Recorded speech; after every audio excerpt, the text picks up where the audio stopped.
Welcome জানাচ্ছি তোমাদের নতুন একটি ভিডিওতে। তোমরা দেখতে পাচ্ছ রাজ্যের জাতীয় স্বাস্থ্য মিশনের অধীনে চাকরির একটি সুযোগ রয়েছে। তো এখানে অনেকগুলো পোস্ট বেরিয়েছে, কোন কোন পোস্টে কারা আবেদন করতে পারছে, সমস্ত কিছু বেতনক্রম থেকে বয়সসীমা সমস্ত কিছু আমরা এই ভিডিওর মাধ্যমে জানবো। তবে তার আগে বলে রাখি, যারা চ্যানেলে নতুন এসেছে অবশ্যই চ্যানেলটিকে সাবস্ক্রাইব করে পাশে থাকা বেল আইকনে ক্লিক করে অল নোটিফিকেশন অন করে দেবে। তো আমরা একদম শর্টে কিন্তু এটা বলবো যে পশ্চিমবঙ্গ রাজ্য স্বাস্থ্য দপ্তর এবং পরিবার কল্যাণ সমিতির তরফে বিভিন্ন পদে কর্মী নিয়োগ করা হবে। এবং এই এই বিজ্ঞপ্তিটি কিন্তু এই পশ্চিমবঙ্গ স্বাস্থ্য দপ্তরের অফিসিয়াল ওয়েবসাইটে কিন্তু প্রকাশ করা হয়েছে। তো কোথায় নিযুক্ত করা হবে, যারা কর্মী নিয়োগ হবে আর কি, জাতীয় স্বাস্থ্য মিশনের অধীনস্থ national vector borne disease control প্রোগ্রামের জন্য এই নিয়োগ কিন্তু করা হবে।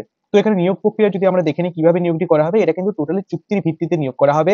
এখানে চাকরি প্রার্থীদের অনলাইনের মাধ্যমে আবেদন করতে হবে এবং এখানে পরীক্ষা হবে, তারপর ইন্টারভিউ হবে, এর মাধ্যমে কিন্তু এই নিয়োগ প্রক্রিয়াটা সম্পন্ন করা হবে। তো নিয়োগ করা হবে কোন কোন নিম্নলিখিত পদগুলি, এখানে তিনটি পদ রয়েছে, যে তিনটি পদে কিন্তু নিয়োগ করা হবে।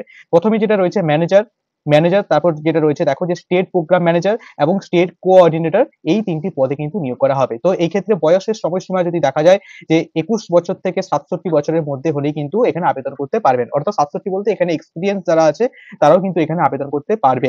শিক্ষাগত যোগ্যতার ক্ষেত্রে যদি আমরা দেখি যে এখানে স্টেট কোঅর্ডিনেটর যেটা রয়েছে এই পদে আবেদন করতে হলে মেটেরিয়ালস ম্যানেজমেন্ট বা লজিস্টিক্স স্নাতক, পাশাপাশি কম্পিউটার পরিচালনার দক্ষতা থাকতে হবে এবং একই সঙ্গে প্রকিউরমেন্ট সংক্রান্ত কাজে 3 বছর অভিজ্ঞতা থাকতে হবে। অর্থাৎ স্টেট কোঅর্ডিনেটর পদ যেটা রয়েছে এই পদে আবেদনের জন্য কিন্তু অভিজ্ঞতা থাকতে হবে।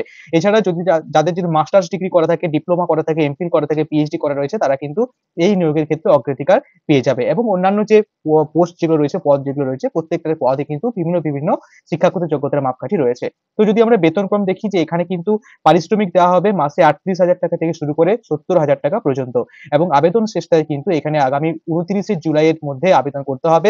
টোটালি কিন্তু অনলাইনের মাধ্যমে আবেদন করতে হবে এবং আবেদন মূল্য বাবদ এখানে 100 টাকা কিন্তু আবেদন ফিস রয়েছে। তো আরো বিস্তারিত জানার জন্য এখানে একটি ওয়েবসাইট লিংক দেওয়া রয়েছে। তো এই ওয়েবসাইট লিংকে ক্লিক করলে কিন্তু আরো বিস্তারিত জানা যাবে অফিসের